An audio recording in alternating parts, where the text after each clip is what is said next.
بسم اللہ الرحمن الرحیم وبہ نستعین۔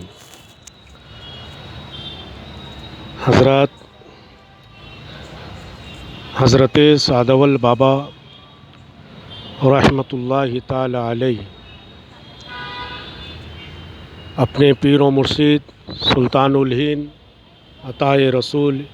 ہند الولی حضرت خواجہ سیدنا معین الدین حسن چشتی سنجری حضور غریب نواز رضی اللہ تعالیٰ عنہ کے حکم سے آپ نے دین متین کی خدمت کے لیے، بندگان خدا کی خدمت کے لیے آپ نے دور و دراز سفر فرمایا۔ اجمیر شریف سے آپ کا قافلہ آپ کی اور آپ کی والدہ محترمہ کی قیادت میں گجرات کے علاقوں سے ہوتا ہوا مہاراشٹر کی سرزمین پر نازل ہوا۔ حضرت سعداول بابا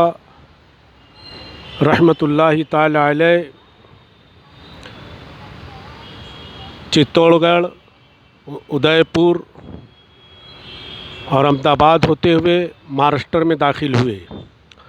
اور جہاں بھی رہے آپ نے محبت، پیار، انسانیت اور یکتائی، بھائی چارگی، خلق خدا کو آپس میں ملانے کے لیے آپ نے ہر پہلو کا استعمال فرمایا، اور آپ کی مجلس اور آپ کی محفل میں آنے والے زائرین، آنے والے عقیدت مند حضرات میں مسلم بھی ہوتے ہیں اور ہندو بھائی بھی ہوتے ہیں، سکھ و عیسائی بھائی بھی ہوتے ہیں۔ ہر مذہب کا انسان اس چوکٹ سے اپنی نسبت رکھتا ہے، ہر مذہب کا انسان اس چوکٹ پر آ کر اپنی خالی جھولیوں کو بھرتا ہے، اور حضرت سعداول بابا کے صدقے میں اللہ تبارک و تعالی سب کی مرادوں کو پوری فرماتا ہے۔ معزز سامعین کرام، حضرت سعداول بابا جب پونا شہر تشریف لائے تو پونا شہر میں ایروڑا علاقے میں جو ایک ڈونگر ہے، اس ڈونگر کو پرانے زمانے میں داتار ٹیمبا کہا جاتا تھا، اور آپ اسی کے اوپر جلوہ گر ہوئے، اور یہاں پر آنے کے بعد آپ نے پھر بڑی مشقت اور بڑی تکلیف پریشانیوں کا سامنا کرتے ہوئے یہاں پر آپ نے اپنا بسیرا کیا۔ معزز سامعین کرام، جب آپ یہاں پر آ گئے تو آپ نے ایک خانقاہی نظام قائم کیا، اور اس خانقاہی نظام میں آپ دین حنیف کی تعلیمات دیتے، اور دین میں جو لوگ آپ کی بارگاہ میں آتے آپ انہیں شریعت کا علم عطا فرماتے اور انہیں درس اصلاح کرتے۔ معزز سامعین کرام،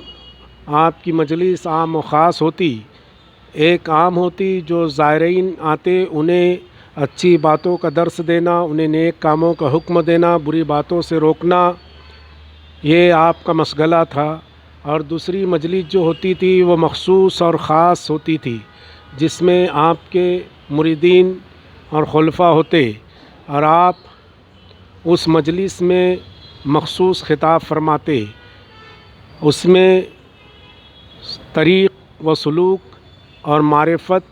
کا علم عطا کرتے، اور اپنے مریدین اور اپنے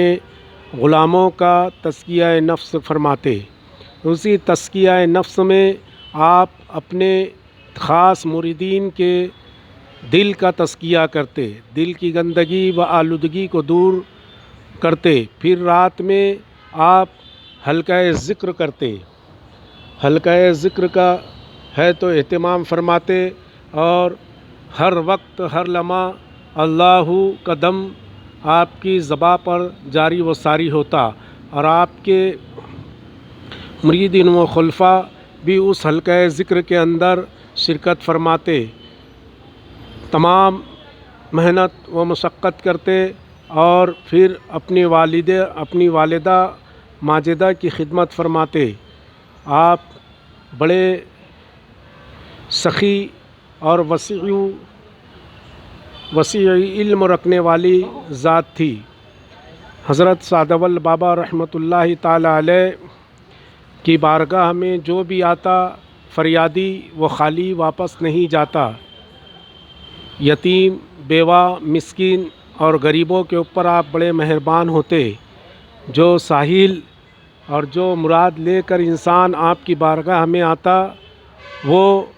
اپنے مراد پوری کر کے ہی جاتا۔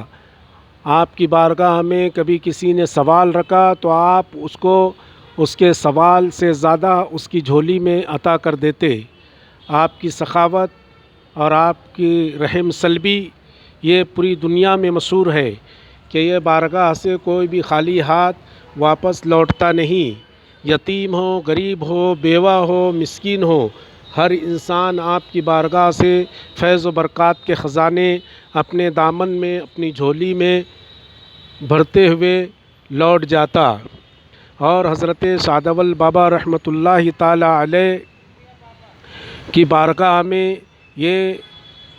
آپ کی حیات میں بھی یہی معاملہ تھا کہ آپ اپنی حیات زندگی میں بھی خلق خدا کے اوپر بڑے مہربان، شفیق اور رحم کرنے والے تھے۔ 800 سال سے لے کر آج تک یہاں پر حضرت سعد اول بابا کی بارگاہ میں لوگوں کا ہجوم لگتا رہا ہے، اور بارگاہ خواجہ سید عبداللطیف عرف سعد اول بابا کی بارگاہ میں ہندو، مسلم، سکھ، عیسائی یکجا ہو کر یہاں پر آج بھی شرکت کرتے اور آپ کی چوکٹ سے فیض و برکات حاصل کرتے۔ یہاں اس چوکٹ کے اوپر کوئی مذہب، کوئی قوم اور کوئی ذات اور کوئی اونچ نیچ یا پھر کوئی بھی قبیلہ نہیں دیکھا جاتا۔ یہ چوکٹ پہ آنے والا ہر کوئی اللہ کا بندہ اور حضرت سعد اول بابا کا غلام و عقیدت مند ہوتا، اور وہ اپنی جھولیوں کو بھر کر یہاں سے لوٹتے۔